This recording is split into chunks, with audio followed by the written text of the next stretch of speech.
Right, I've got a couple of Recip saws today, and these are both believed to have the same motor issue. Now that problem is nothing. So you can see there, nothing happens whatsoever. There's no light on this particular model, so you won't be able to see a light. So they both have the same symptoms, nothing. There we go. So I'm going to crack them open, we're going to confirm that fault, then we're going to talk a little bit about what you can do, and it doesn't always mean throw them away. So don't always go for that option. I know these are fairly inexpensive, if you like, compared to some, and these are the older models as well, but still not always worth throwing them away.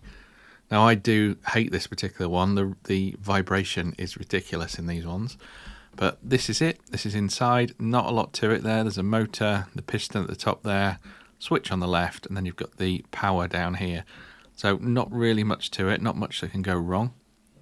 And the flip side of that is they're easy to repair generally if you can get the spare parts, because as I say, there's not much to it. Everything here looks intact, so the switch here, everything is connected, so we're pretty good. I've done some continuity tests and we've got some good tones, if you like, through there. Everything that you'd expect is in place.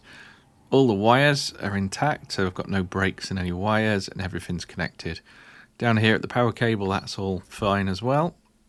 I've done some contests there too. Everything is good. And that leads you to the thing that always breaks on these, and I'll get to that in a second. But I just want to rule this out first. So definitely everything there is connected. So where do we go from here? It's always the same on this particular model, on a lot of these saws actually. Even some of the circular saws from Ryobi, it always ends up being the motor. Now the way I rule that in and out, if you like, is to try and power it manually from a bench supply and see what happens. So let's just get this out of the case here. You do have to push the little flap up on the back and sort of force it out. There we go. And then it can be free to move around. So I need to get this at the right angle so I can get to the negative here, which is on the back or at the bottom. There we go. Little red dot gives it away, and the red cable, so that one is your positive. Now all I do is simulate the same sort of voltage and the same amps that you'd get from a battery being in here. So I hook it up just like this. And I'm going for about 19.5 volts actually. That's what the batteries really are, and there we go, nothing. So definitely the motor, and that's how I rule them in and out, as I say. Power it up, doesn't do anything at all, doesn't even move. So having another go, just moving up the amps a little bit, and nothing. So definitely the motor. Now the bad news is with these motors, they're not cheap.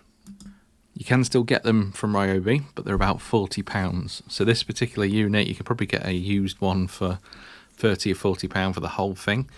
Now if we're just going to change that motor, you've got a few options. You can get the real one, but as I say, it's fairly expensive for how much this tool's worth. Or you can look at alternatives. There are different places that have alternatives. You can look at eBay, you can look at Chinese options if you like, AliExpress, that sort of thing. You might also be lucky enough to have a local supplier. You can take it in and talk to them about that sort of thing. A lot of people have said they know people who have them and supply them, so that's pretty good if you're in that position. But if not, all you need to do is a series of measurements, find the right one, that sort of thing. If you're like me, you'll probably end up with 2 or 3 before you get the right one, but they're very cheap when you look at them online. If you look at them from, as I say, eBay, AliExpress, these are probably £10, something like that. So if you get a big batch, you get a few random ones, one of them should fit. Now the annoying thing is they don't always fit perfectly. Now this one you can see is a different size, that's the next size down. And when you get these, the cogs, the gears, whatever you want to call it on top, tends to be slightly wrong as well.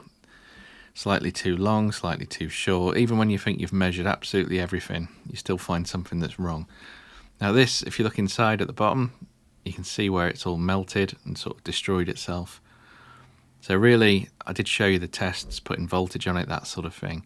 But you could just look at this and know. But I just wanted to show you what I did as well to kind of rule it in, rule it out. But visually, that should have been fairly obvious. If you take yours, you open it up and you see the mess that's inside. Just like that. Now, that unfortunately can't be repaired. I know some people actually change the brushes on this style. I don't like that, and I can't really do it, to be honest. I tend to break it. But just using a torch here, hopefully you can see a little bit better. That is more than brushes, so we wouldn't be doing that anyway. So melted, destroyed, whatever. So this has just got to be changed. So all you have to do, as I mentioned, the gear on top, you just need to measure it really, the height, the width, how many teeth, that sort of thing. And don't take my measurements here because this is a pretty terrible, inaccurate tool that I've got here. But you need to measure, I say, the width there, the height. It's quite important actually, so it fits into the piston.